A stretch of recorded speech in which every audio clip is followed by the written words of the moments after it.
Olá, queridos amigos do nosso amado estudo do Evangelho, tão edificante e tão importante, com os nossos amigos que sempre estão aqui para trazer um pouco da palavra, daquilo que eles entendem do conhecimento e todo mundo aprende junto. Para quem não me conhece, sou Débora Rodrigues, da cidade de Bocaiúva, Minas Gerais. E hoje nós vamos falar do capítulo 14, Honrar Pai e Mãe, itens 5 a 7, que tem por título Quem é minha mãe e quem são meus irmãos? Então, com a mesma dinâmica que eu sempre faço com vocês, eu vou lendo um pouquinho, a gente conversa, porque eu escuto vocês, é por isso que eu sempre falo, a gente conversa, eu sinto essa energia, essa vibração, nessa noite de domingo de todo mundo que se dedica a estar aqui e quem vê depois também. Eu sinto essa energia de gratidão que vocês têm com esses estudos. Então, leio um pouquinho, comento com vocês e a gente vai assim trabalhando esse capítulo. Então, para começar, o título: Quem é minha mãe e quem são meus irmãos? E aí eu vou ler um trechinho e a gente vai discutindo, tá bom? E, tendo vindo para casa, reuniu-se aí tão grande multidão, que eles nem sequer podiam fazer sua refeição. Sabendo disso, vieram seus parentes para se apoderarem dele, pois diziam que perdeu o espírito. Entretanto, tendo vindo sua mãe e seus irmãos, e conservando-se do lado de fora, mandaram chamá-lo. Ora, o povo se assentara em torno dele e lhe disseram: Tua mãe e teus irmãos estão lá fora e te chamam. Eles lhes respondeu: Quem é minha mãe e quem são meus irmãos? E passaram, e perpassando o olhar pelos que estavam assentados ao seu redor, disse: Eis aqui minha mãe e meus irmãos, pois todo aquele que faz a vontade de Deus, esse é meu irmão, minha irmã e minha mãe. Marcos capítulo 3, versículo 20, 21 e 31. E 31 a 35. E Mateus capítulo 12, 46 a 50. Hoje eu tô meio gaguejando. Então, é uma passagem um tanto quanto polêmica, né? Porque parecia meio óbvio, olha, quem é a mãe e quem são os irmãos. Mas, e aí Jesus traz para um contexto mais universal e mais espiritual, no sentido de que aqueles que faziam a vontade de Deus, aqueles que amavam, perdoavam, auxiliavam uns aos outros, aqueles eram considerados sua mãe e seus irmãos. E amplia, então, esse sentido de família, que é aquele que se integra na unidade do amor divino, do amor de Deus, ele é, sim, pertencente a esse seio familiar, dessa família universal. E ele se utiliza novamente de uma metáfora, né, para trazer para as pessoas aquele senso crítico, aquele senso de, olha, aqueles que servirem a Deus, aqueles que seguirem a palavra, né, serão considerados filhos do mesmo Pai.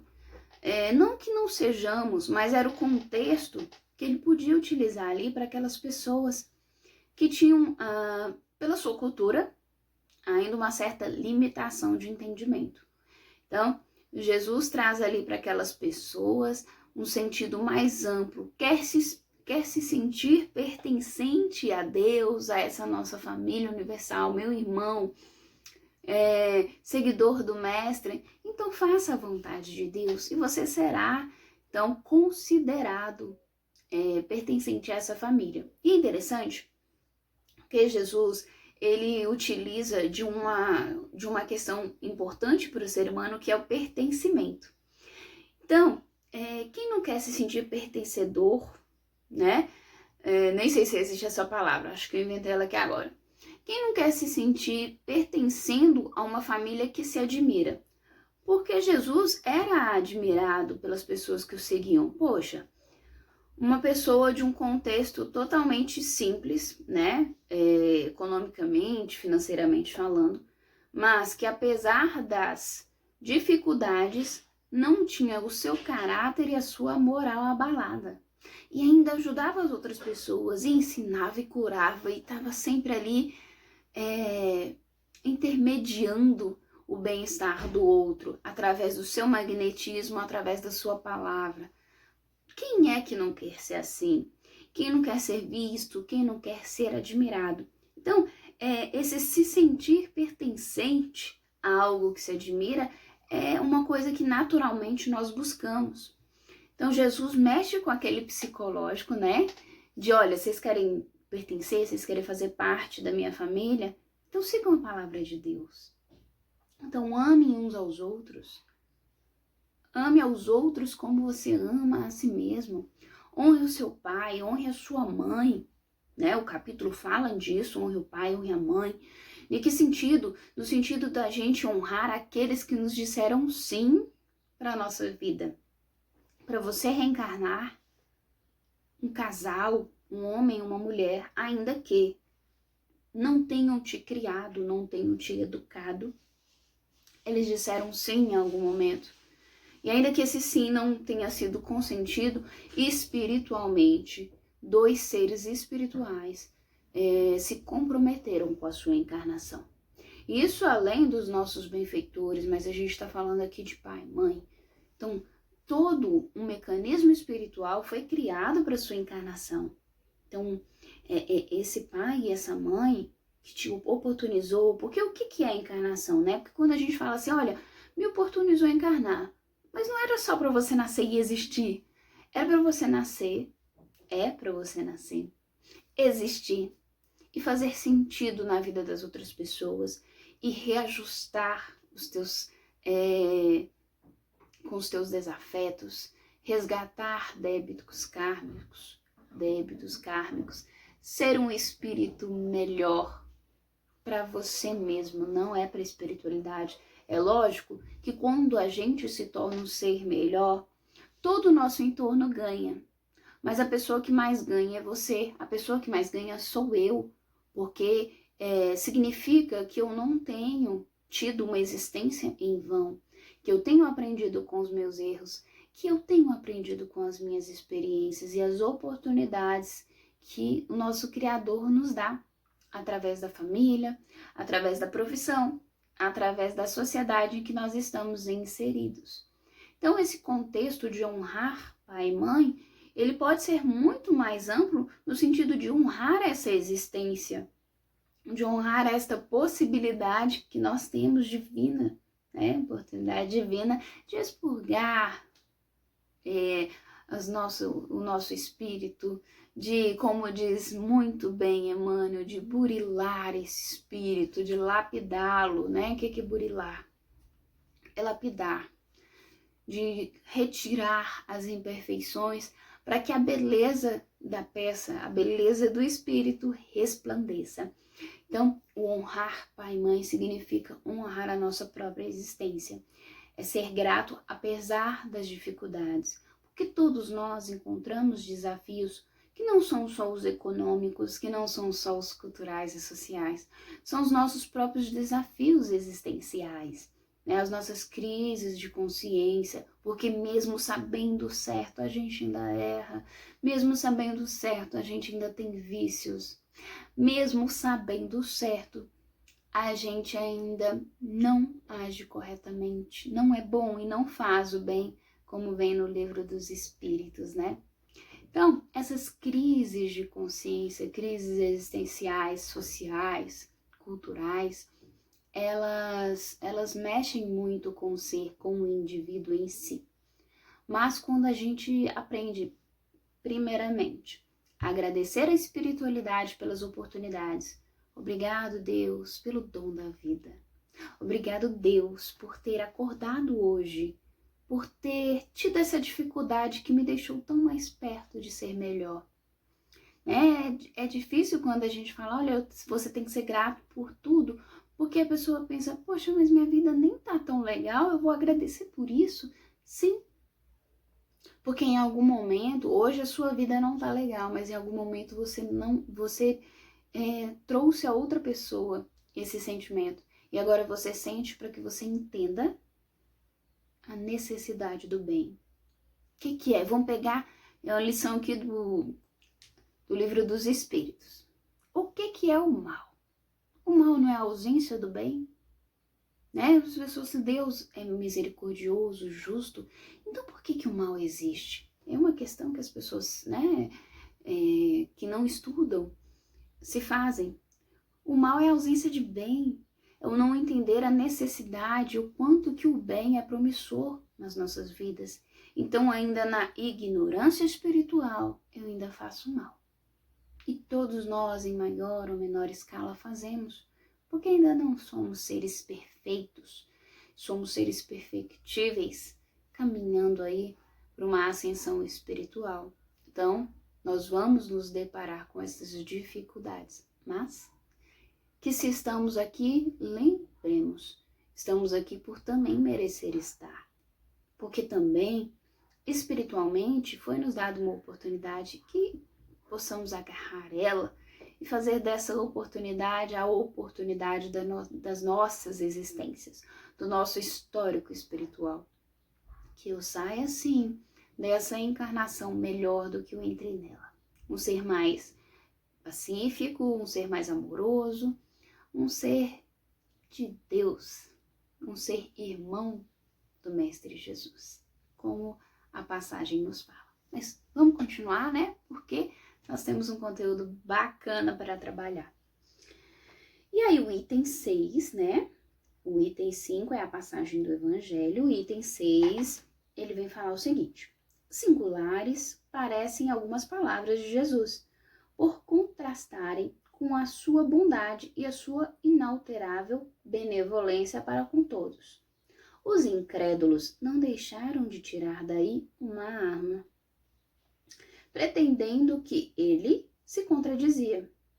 Fato, porém, irrecusável é que sua doutrina tem por base principal, por pedra angular, a lei de amor e de caridade. Ora, não é possível que ele destruísse de um lado o que do outro estabelecia. Os espíritos vêm explicar aqui que Jesus foi colocado, né, como sempre, em sua encarnação à prova para aquelas pessoas que pretendiam desdizer a sua história. No sentido de, olha, ele está se contradizendo, de um lado ele fala uma coisa, mas agora ele fala uma coisa totalmente divergente. Então, a todo tempo você vê na passagem de Jesus pela Terra, pessoas, seres ignorantes, né, ignorantes do bem, tentando aí deturpar os ensinamentos de Jesus, desdizer a sua bondade. Mas aí, continuando, donde esta consequência rigorosa? Se certas proposições suas se acham em contradição com aquele princípio básico, é que as palavras que se lhe atribuem foram ou mal reproduzidas ou mal compreendidas, ou não as suas. São suas, perdão. Então, os espíritos falam que Jesus era muito claro no que ele dizia. Ele utilizava metáforas por conta de uma limitação intelectual de absorção de conhecimento. Mas que o dizer dele, e isso vai estar lá no Evangelho, que seja o seu sim, sim, e o seu não, não. Ele era firme, ponderado e sabia o que estava falando, né? Nós sabemos, ele sempre soube o que estava falando. Então, ali os espíritos dizem que se há uma contradição na fala, ou ela foi mal interpretada, ou mal compreendida, né? Mal reproduzida, mal compreendida, ou não eram de Jesus. Então, ele era firme nos seus ensinamentos. E é interessante que quando a gente estuda a passagem de Jesus, você vê que ele era firme sem perder a doçura, sem perder a ternura. Ele não julgava, porém, ele não se comprazia com o erro do outro.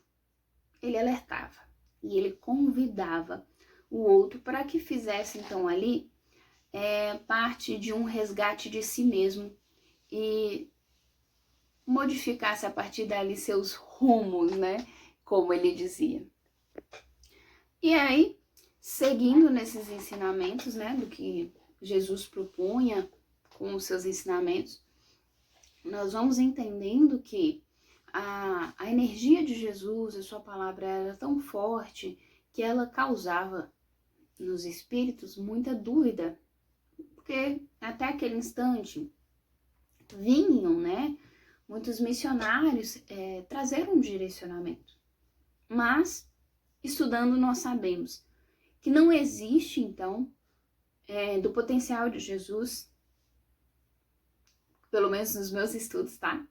Não existe nenhum espírito com aquele magnetismo, com aquela imposição energética. Então, Jesus, mais do que falar, o seu olhar, a sua presença, né? Nós temos questões aí no Evangelho que a própria presença de Jesus impunha muito energeticamente. Então, ele não precisava, às vezes, abrir a boca, ele não precisava encostar nas pessoas, porque a sua presença energética, ela já modificava o ambiente. E é comum que espíritos ignorantes, menos, né, com uma densidade energética, né, que buscavam ali, então, atrapalhar a evolução de outros, por questões espirituais que a gente estuda, né, os obsessores encarnados ali, eles queriam a todo instante desdizer o que Jesus dizia. E tudo o que era falado era sempre colocado à prova, como essa passagem nos traz, como naquele momento, então, em que os doutores da lei questionam qual é o maior mandamento de Deus, para ver se Jesus, então, ali se perdia nos seus ensinamentos. E ele sempre firme, sempre assertivo nos seus ensinamentos. Então, ele, onde ele passava, ele trazia muita lição e sempre deixava algo a ser estudado, a ser pensado, a ser absorvido. Continuando aqui, então nós temos o item 7. O item 6 foi curtinho, o item 7 é um pouquinho maior. Então no item 7 vem: causa a admiração e com fundamento que neste passo mostrasse Jesus tanta indiferença para os seus parentes e de certo modo renegasse sua mãe. Pelo que concerne a seus irmãos, sabe-se que não o estimavam, espíritos pouco adiantados.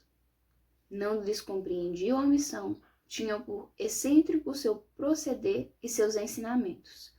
Não os tocavam, tanto que nenhum deles o seguiu como discípulo. Então, quando você estuda ali a história de Jesus, você vê que os irmãos carnais, né, como se diz aqui na Terra, os irmãos de sangue, eles não o seguiam,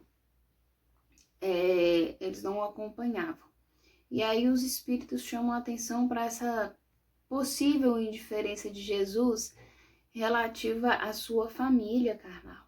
E na verdade não é uma indiferença.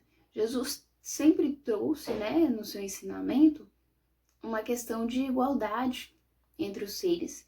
Então ele tratava o amigo da mesma forma que ele tratava o irmão, da mesma forma que ele trataria a mãe e o pai, porque ele dava a devida importância àquele indivíduo como espírito, acreditando então na sua potencialidade espiritual, na sua possibilidade de crescimento.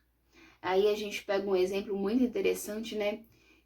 Como Jesus enxergava os espíritos. Se você pegar uma laranja, esse exemplo eu peguei de um palestrante e eu adoro ele. Você pode contar quantas sementes tem nessa laranja. Você pode plantar, você pode cultivar, você pode trazer daquela laranja frutos de uma laranja. Mas de cada semente ali plantada, quantos frutos vão nascer? A gente não sabe, mas sabe que tem potencial, né? A gente entende que tem um grande potencial de outros espíritos, de outros frutos, né? A gente falando de espírito, de outros frutos de virem dessa semente, mas a gente não sabe quantificar esses frutos. E a gente às vezes entende no processo do plantio que se assemelha muito com o ensinamento espiritual, que às vezes não é só uma semente que faz um fruto, são várias sementes. A julgar, né, pelo tipo e pela espécie, então é necessário um pouco mais de dedicação. E assim somos nós, os espíritos, uns com uma certa evolução moral e intelectual, outros ainda prescindindo alcançar essa evolução moral e intelectual, e cada um com uma peculiaridade a ser trabalhada, outros no amor, outros na tolerância, outros na caridade, né? E assim somos seres que se complementam pelas suas dificuldades e pelas suas necessidades. Por isso reencarnamos juntos, né, no mesmo ciclo, na mesma família, para que assim possamos um auxiliar ao outro nessa evolução, né? E nos entender, nos aceitar. É uma grande demonstração de amor pelo outro, né? Pelo espírito que nos acompanha nessa jornada. É respeitar a sua limitação. Quando a gente aprende uma coisa nova, a gente quer muito que o outro aprenda, mas talvez não seja o momento dele. E entender, ter essa sensibilidade com o outro é importante para quê? Para que nós possamos, então, acrescentar na vida do outro, para não traumatizá-lo.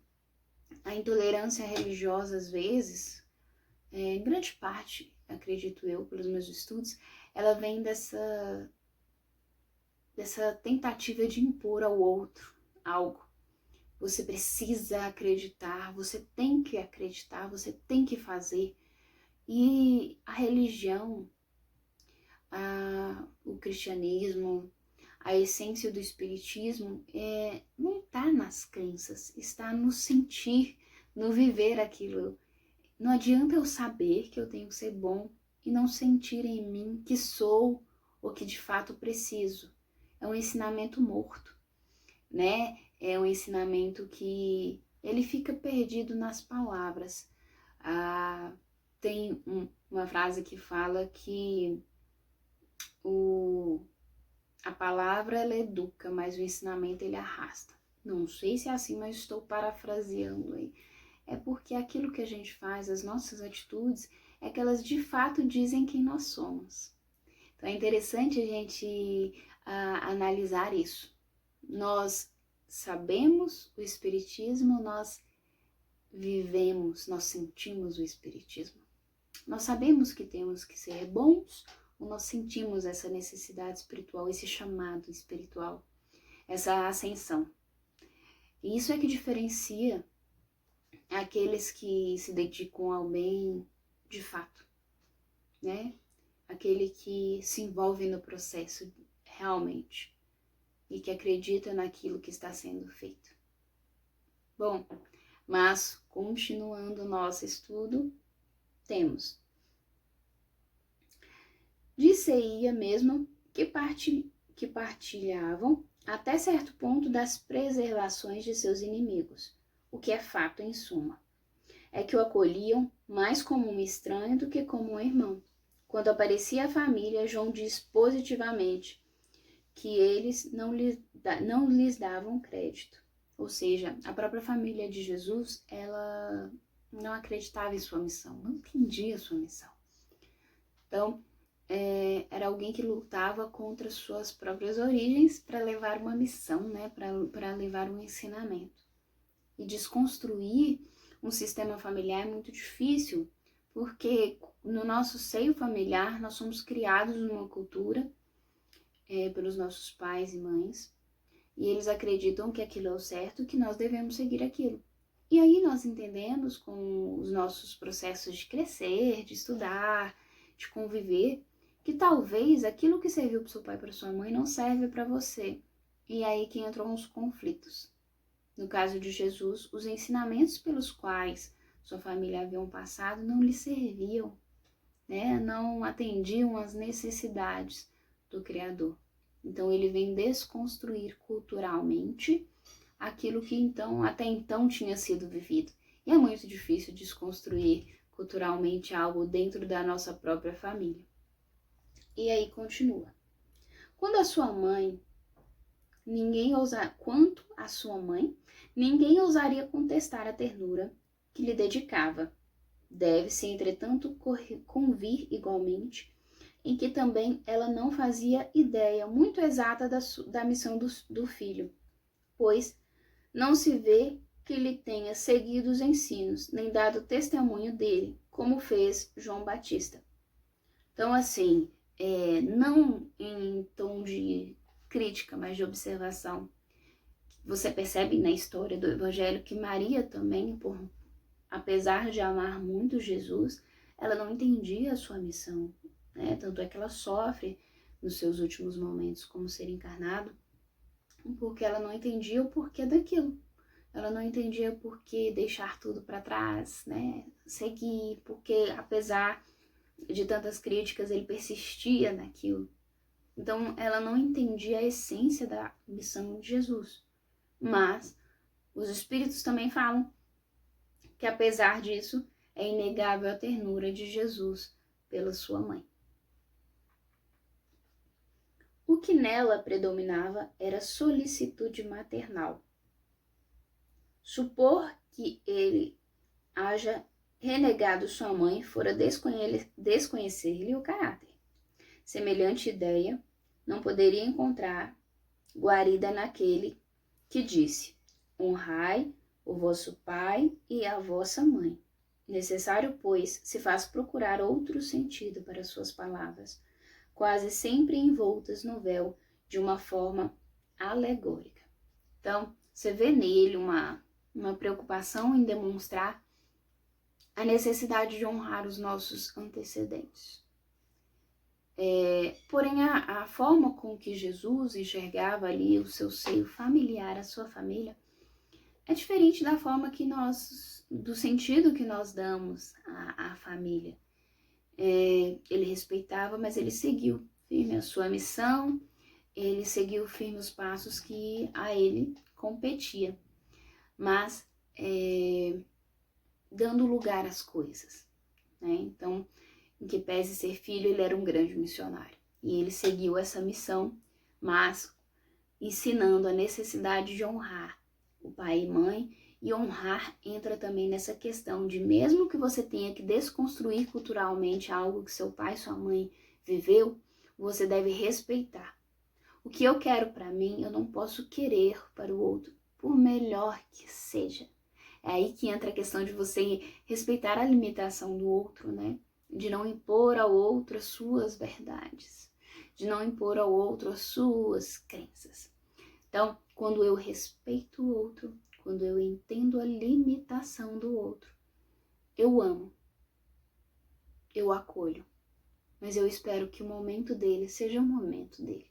Mas quando este momento acontecer, eu estarei ali para auxiliá-lo e então fazer a diferença na vida daquele ser espiritual. Continuando, ele nenhuma ocasião desprezava de dar um ensino.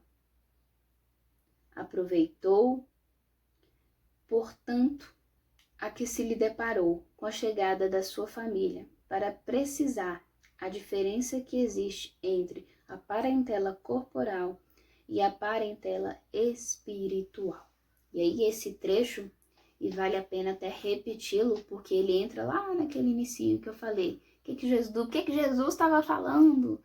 Ele está falando aqui da nossa família espiritual. Ele está falando de uma família universal que está além da matéria. Uma família que ela transcende dos ensinamentos espirituais. Então ele fala, os espíritos falam, ele nenhuma ocasião desprezava de dar um ensino. Aproveitou, portanto, a que se lhe deparou com a chegada de sua família, para precisar a diferença que existe entre a parentela corporal e a parentela espiritual. E aí é interessante que nós vamos trazer para o nosso cotidiano, para o nosso contexto, uma coisa bem legal. Nós, enquanto seres espíritas nessa existência, nós nos deparamos muito com a figura do mentor espiritual, do anjo da guarda, do benfeitor, que é aqueles que nós temos uma ligação espiritual, que é aquele que nós chamamos de família espiritual. Então, esse familiar espiritual é aquele que entende a minha essência, que me acompanha nisso e que me segue. Então, Jesus faz uma diferenciação de afinidades. Na nossa família, no cotidiano, nós temos famílias que têm, às vezes, o pai de uma religião, a mãe de outra religião, os filhos talvez nem sigam uma religião e são parentes. A parentela corporal. E nós temos no centro espírita, que eu vou usar este exemplo, aqueles que se afinizam por crença, que é a nossa parentela espiritual, aqueles seres que abraçam uma missão, abraçam uma forma de entendimento, e nessa forma de entendimento eles buscam as suas verdades. E aí Jesus fala nesse contexto, eis aqui, né, quem são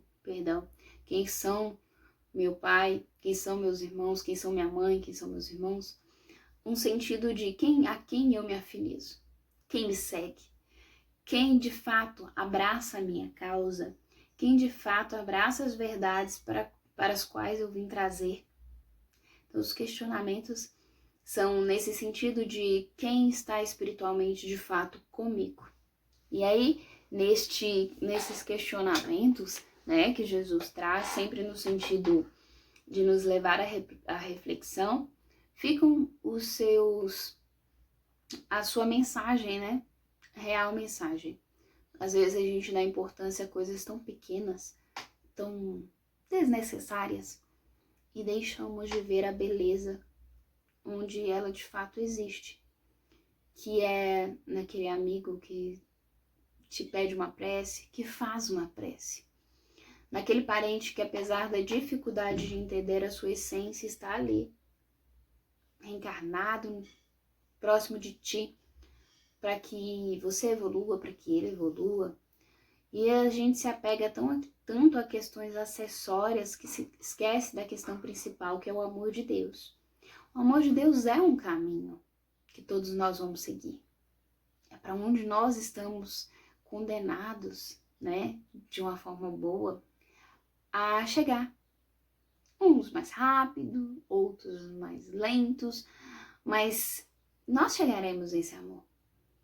E o que acontece nesse percurso, as questões acessórias que eu falo, as nossas dificuldades, a família que está do meu lado, os amigos que estão do meu lado, eles não podem ser um fato impeditivo de seguir neste caminho.